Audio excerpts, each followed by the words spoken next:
Thanks for clicking on Inside the Zone with Justin Kitty of Optimum Performance Sports. I'm Glenn Marini. It is week 6. It is. After this Friday, we're 2/3 of the way. Every start of every show, I like to do the math for it because I can do fractions. We can't get into it too much. We'll be 2/3 of the way through the regular season after this Friday night.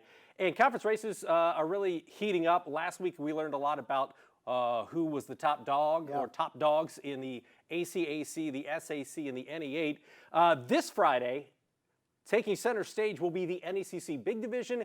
We kind of knew coming into conference play there were 3 teams, maybe even more that could get in the mix, but we've got Garrett at West Noble this coming Friday night. Both teams undefeated. You really couldn't ask for more heading into a week 6 matchup like this. It'll be our game of the week.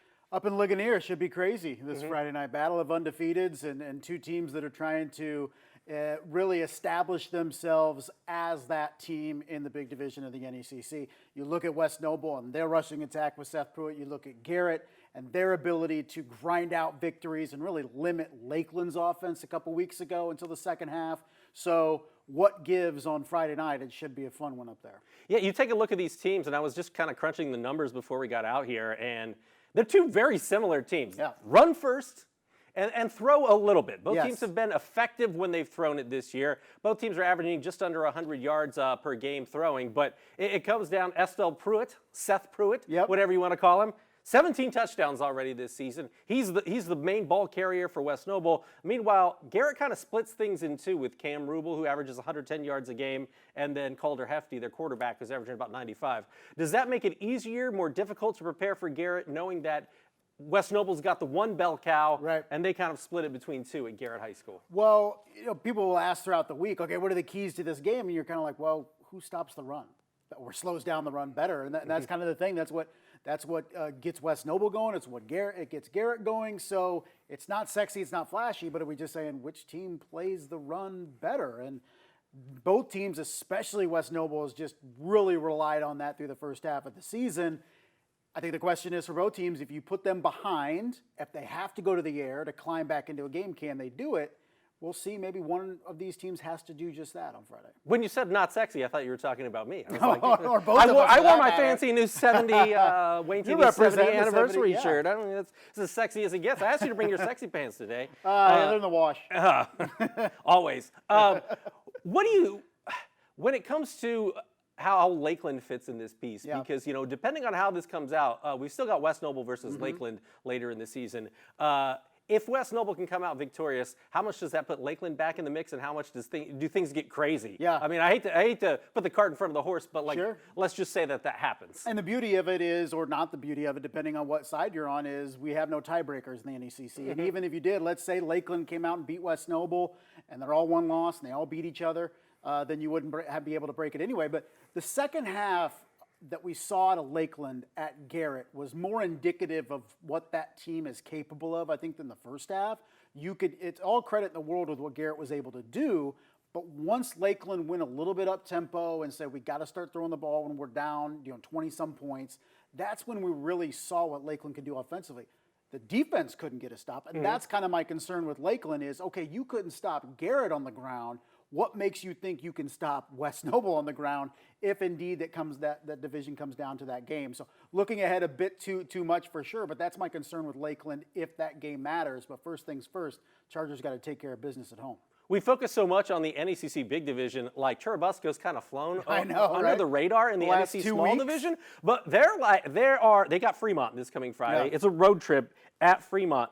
But coming off back-to-back wins over Eastside and Prairie Heights, who looked like they were the primary contenders along with Busco, I mean, they could be 3-0 and have basically a straight shot at winning the NECC Small Division title if they take care of Fremont this coming Friday night. I mean, you have to think the 2 biggest challengers were Eastside and Prairie Heights, and they took care of business. Then again, you look at Fremont. 2 weeks ago, go to Park Tudor and get a convincing win. They edged Central Noble last week, so who's to say that Fremont can't be that team? But I'm with you with Churubusco. That win over Eastside, we were like, And then the win last week with was 30-0 before Prairie Heights even scored. You're like, oh, okay. And that's kind of where Busco is right now. I've gotten healthy, running the football well, And kudos to Paul Said. That team kind of came out of nowhere over the last couple weeks. Yeah, after last season, which was a tough one specifically for Busco, it's kind of nice to see them bounce back because Busco's a great place to watch a game on Friday night. Yeah, it definitely when they get the diesel fumes going and they support them in Turtletown. So it's nice to see them kind of have that momentum rolling and a really nice bounce back season for Busco, regardless of how things go Friday night against Fremont.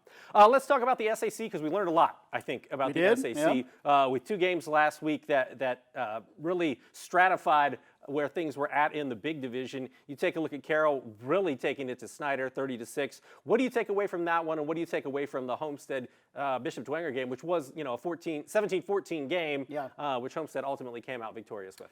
Well, convincing victory by Carroll for sure. I mean, we not that we didn't think Carroll could win that game, but the way that they were able to do it in dominating fashion was just absolutely impressive. And I look back at Jimmy Sullivan, last year, a couple pick sixes that were the deciding plays of that game, thrown to Brandon Logan. And then Jimmy Sullivan's not a flashy dude. He's not going to take to social media to hype himself up, but he came out and really was prepared and made all the right throws, was the leading rusher as well in that game, 4 total touchdowns. That just felt like not a revenge game because I think it's the wrong word, but a prove-it type game for Jimmy Sullivan to say, yeah, I'm going to Iowa and I'm not going to make some of the mistakes that I did last year and I'm going to prove it. And the Carroll defense played phenomenally well. I think you saw the limitations maybe of Snyder's offense at this point in the season. So kudos to Carroll because they really put a stamp on, yes, they are the top team in this conference this year. Homestead will try to have something to do with that next week. Yeah, and Homestead's got Snyder this week. That could be a game. If you're Snyder and you lose that one, 2 losses in the conference is not a good position to be in. I know the coaching staff certainly was talking about even 1 loss is difficult to come back from because with the lack of a tiebreaker, it's almost like 2 games. So when you take a look at this one, how important is this game for the SAC? It's not going to be for first place, but man, it could go a long way in impacting almost an elimination type game, if you will, with the Carroll and Homestead game still looming later in the season. Yeah, Snyder needs to win this one and then need help from Homestead in week 7 and rivalry week. But I don't think I would ever want to be on the other end of a Snyder team coming off a lopsided loss. No. That would just terrify me. And I'm sure Chad Zolman's going through the same thing as he game preps and with his coaching staff is like, okay, Snyder's going to come out and be ready to play. And I think we're still waiting for that complete game from Homestead over the course of 4 quarters. They were really good in the first half against Wayne and then kind of took their foot off the gas a little bit last week too. I mean, the defense was dominant, but you felt like maybe offensively they left a couple things out there against Bishop Dwenger. So could this week be the week where we see a complete 4 quarters from Homestead? They're probably going to need it because Snyder's going to be ready to play. When we talk about the Northeast State, how much do we know about everything now that East Noble and Leo have played? We've always circled that game on the calendar, and I think most people would have given Leo the edge going into that game. It was at Leo. You got Brock Schott. You got Hepner. You've got all the momentum rolling coming off last year's semi-state run. A run to the semi-state game, I should say. But man, East Noble came out, hit first. It was a back and forth game. It's an overused cliche, which is also an oxymoron there, because obviously if it's a cliche, it's overused. But it was an instant classic. This was a great atmosphere for football. And now we know a little bit more about where teams are lined up in the NE8, especially at the top. Those 2 teams feel like if they played 10 times, each team would win 5. And that just so happened last Friday was East Noble's night. Now, if they meet again in the sectionals, could that be Leo's night? We've seen that in recent years where they go 1-1 against each other. It just so happened that for East Noble, they were the better team on Friday. Are they the better team overall? Who knows? But now you look at Columbia City and say, okay, now it's our time in a couple weeks to play both y'all, and we'll see how good we are. But credit to East Noble, because I think we talk so much about Leo for good reason with the star power led by Brock Schott, Landon Hepner. But I think East Noble just has those dudes. Maybe they have more dudes that are just solid football players and blue collar. We're going to go out there, Dylan Krell and guys like that are just really, really solid players and took that game to heart and made the plays late. I think Leo, if they meet again, could be the other side. But credit to East Noble, got it done. They're in the driver's seat of the NE8 right now, but Columbia City saying, hey, don't forget about us quite yet. Yeah, that was the one point I wanted to make is like, has there ever been a team that's undefeated at this point in the season and we're still like, I don't know about this team a whole lot? Well, it's like Columbia City every year because the stupid NE8 schedule never changes. As backloaded as that schedule is, I mean, they've got New Haven this week. Assuming they take care of business, they're 6-0. Their best win probably last week, 16-14 against DeKalb. They've also beaten Huntington North. Yeah. but weren't really challenged in the non-conference. So again, we're kind of like waiting Yeah, for we're waiting to Columbia see, City yeah. because they've got East Noble, Leo, and Norwell after this coming Yeah. Friday night. Yeah, it's just I go back to that schedule. I wish it would rotate. We talked so much about the SEC. I know Brett Fox wishes it would. Like, Seriously, just whoever's mix it in up a charge little. of the Mix NEA it up a could little. At least take the week 9 and put them up to week 3 and have that, I guess. But it's just like every year, the last 5 or 6 years, we're here with Columbia City because even when Norwell was really good, it was like, all right, we got to wait till the final 3 weeks to find out how good Columbia City is. And some years they've proven they're legit. Some years they've proven not to be one of the top 2 or 3 teams in the conference. But we have to wait for it. So here we are again. I mean, New Haven last year, it was like, okay, this is the time we're going to find out how Columbia City is. Now, New Haven a little down, we may have to wait till week 7. So Columbia City is doing all the right things. We're just not sure yet how good they are. Parrish, Fazio, Stratton Fuller, Bradbury. I Bradbury, mean, like right? the numbers are really, really good. Right. We just want to see it against somebody like East Noble or Leo or someone of that ilk. Before we go, I want to talk about the ACAC because again, just like these other conferences are saying, we got a little more clarification We did? last week. Heritage is leading Adams Central 7-6 at half. They turned on the Jets. They did. See what I did? See what I did there with Adams Central in the second half, and they ultimately really pulled away in that game. Jamison Roach, Heiser, I mean, a good team effort from Adams Central. How do you look at that ball game, and can Bluffton compete? Because now the game to watch is very much Bluffton versus Adams Central later in the season. You cannot beat Adams Central unless you slow down the run. Adams Central had 3 100-yard rushers, Heiser, Roach, Hershey. And they did not complete a pass in that game, okay? So when you look at Adams Central, how do you beat them? You have to slow down the run because they are perfectly content beating you without having to have any passing yards whatsoever. Yeah. So for Bluffton, you say you have to slow down the running game. Heritage was not able to do it. Pure and simple, Bluffton, you're up week 8.